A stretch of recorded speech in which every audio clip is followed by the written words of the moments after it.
while I was at Aadhaar, when I was working my ass off, 14, 18 hours a day, it was pretty crazy. First 6 months at Aadhaar was no, nights and weekends just completely cracking away at Fixing the microwave. literally. I mean, I'm just that's the one thing I didn't do. But cracking away at various documents or strategies, or actually going around in field visits and building Aadhaar literally at the back end. But that resulted in me being grossly overweight, and I was trying to reduce my weight, and I was trying to count my calories as the first way of when quantifying what I'm eating. And me and Matt were both big into quantified self, so we would try and track everything we were consuming.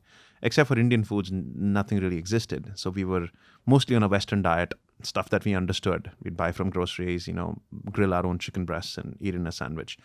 But at 100 rupees a day, that was not possible. So we had to pivot to being on a classic, regular desi diet. And we were sort of trying to track that as well, because we were anyway in the habit of calorie counting, and there didn't exist something. So we started to build it in an Excel. And at 32 rupees a day, it was impossible to even consume anything that was practically rice and rasam. So we were trying to, figure out what that means in terms of its nutritional components.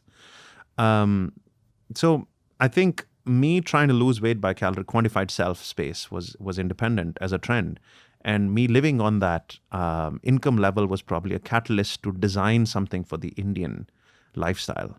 So when we were done with the experiment, and as we were thinking about what to start up, we were both very keen on starting up, on building something that delivers impact as a huge part of its collateral. So we were looking at healthcare, we were looking at education as two areas where we felt that, no matter what we do, it's going to create fantastic outcomes and impact. And as we were toying around with ideas there, when people would ask us, hey, what did you use to track those protein, fats, carbs, and nutrition and stuff? We'd often point them to our Excel. To help out people, we kind of put that Excel into a Google Sheets.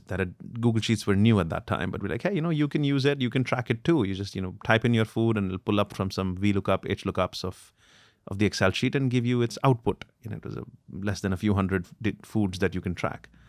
And we saw that there were literally hundreds of people using it at some point, because we used to talk about our experiment, and then people would ask for the sheet, and we'd give the link just to help people out.